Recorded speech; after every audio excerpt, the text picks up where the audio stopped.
assez clairement donc le fonctionnement du logiciel pour programmer les modules bras et icônes pour vos hélicoptères. Donc une fois qu'on a branché le câble mini SD sur l'icône et que l'on a connecté sur le PC et qu'on lance le logiciel bras ou icône, on arrive à cette première page de présentation. Et donc là, je vous invite à lire clairement donc toutes les explications qui sont portées toujours sur le côté gauche et qui vous aideront dans chaque étape qui sont ci-dessus. Et c'est une étape qui est à faire obligatoirement pour la première programmation. Ensuite, si vous devenez un adepte du programme, donc vous pourrez passer par les menus qui sont plus détaillés et que l'on verra tout à l'heure.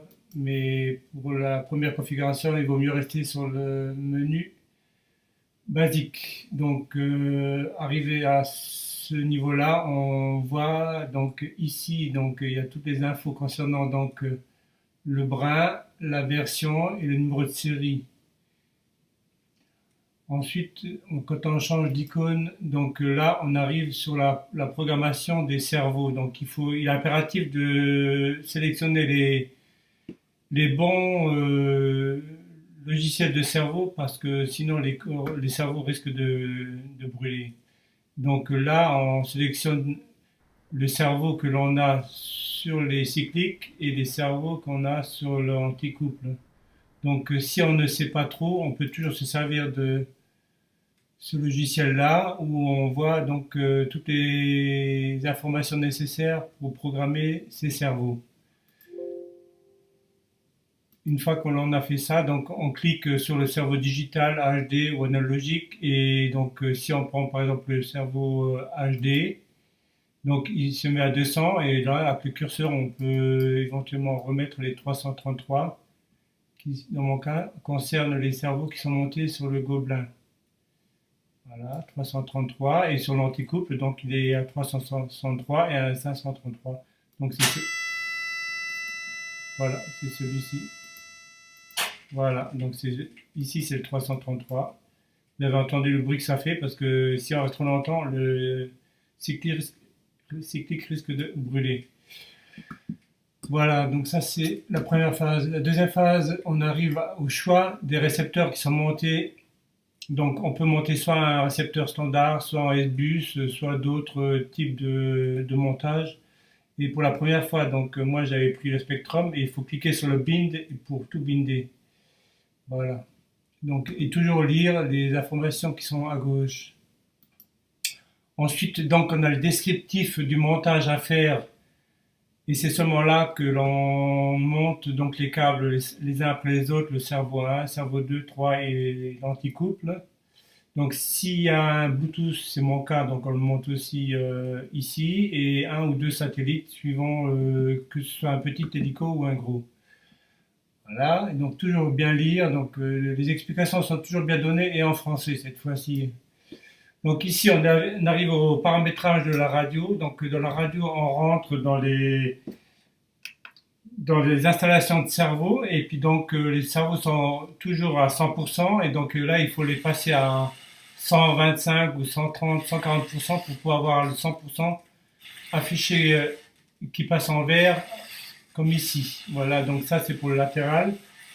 Le longitudinal, chez moi ils sont tous passés à 100%. Voilà, donc ensuite sur le nez à droite, hop, ça c'est le pas, les gaz, ça va très bien. Voilà, donc je repasse aussi le nez à droite, nez à gauche. Voilà. Ensuite ici on voit donc les configurations qui se changent. Configuration 1, 2, 3, c'est mon bouton auxiliaire 2 qui est programmé. Et ça, c'est le bouton du rescue. Donc là aussi, on voit moins 100 plus 100. C'est l'auxiliaire 3. On verra ça plus tard. Donc ici, on choisit la rotation, le centre de rotation du moteur, ou à droite ou à gauche. Et donc, le type de plateau cyclique que l'on a. Donc, dans mon cas, pour un gobelin, c'est un HR3 à 120 degrés. Donc là, on a toutes les indications nécessaires. Ensuite, on passe au réglage. Ici, donc, on vous demande de mettre tous les cerveaux avec le palonnier perpendiculaire et de le régler. Et une fois que c'est réglé avec le plus et moins, donc après, se mettra de nouveau automatiquement à zéro lorsqu'on se reconnecte sur ce logiciel. Donc on fait ça pour le cerveau 1, 2 et 3. Et donc ici, ça sert à régler le plateau cyclique et de mettre les angles maximum à moins 12 plus 12. Voilà. Et là, sur ce plateau-là, on règle en mettant la manette des gaz à zéro et en tirant à fond à droite ou à gauche les 10 degrés qu'il faut en inclinaison. Ensuite, dans ce sens-là, on règle donc le cyclique.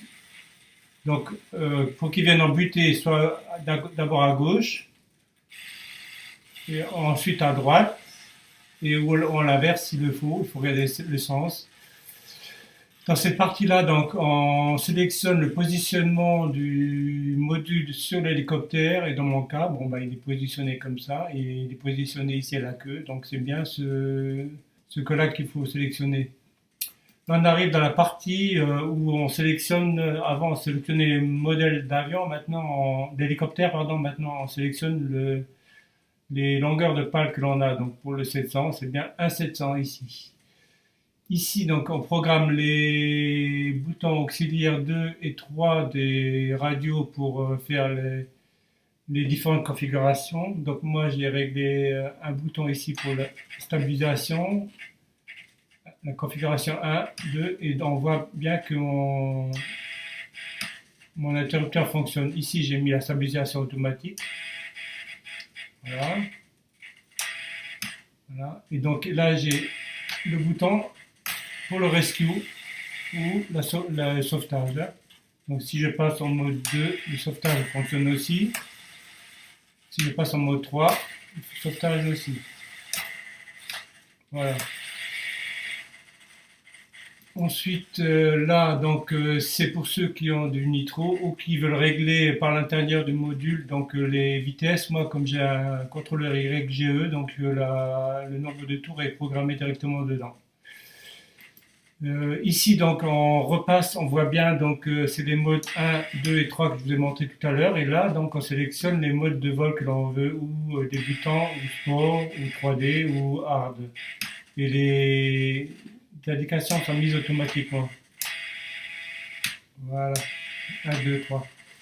Et donc là, en finition, on vous demande de bien contrôler, donc, et c'est toujours bien expliqué à gauche, donc de bien faire tous les contrôles avant de valider tout ça et de faire un premier vol. Donc pour ceux qui sont passés par là, ensuite on peut faire une sauvegarde du fichier. On sauvegarde la configuration. Voilà, comme moi, le Gobelin 700. Ou alors on peut recharger une configuration et la remettre à jour. Ensuite, pour ceux qui sont un peu plus doués et qui veulent affiner un peu donc tous les réglages, on peut passer en mode donc détaillé. Et donc ici, on a la même chose, mais c'est vraiment dans le détail et donc on voit bien toutes les phases que l'on peut faire et tous les programmes. Mais là, il faut vraiment être bien connaisseur pour pouvoir entrer toutes les informations par ici, hein. Voilà, donc là, c'est la même chose, mais bon, c'est vraiment dans le détail, hein. Donc là, on peut jouer plus finement sur tous les réglages, hein. Voilà, donc c'est l'anti-couple avec les configurations 1, 2 et 3. Le cyclique, c'est pareil, configuration 1, 2 et 3, aigu et stable. Voilà, donc j'ai fait un peu le tour avec vous.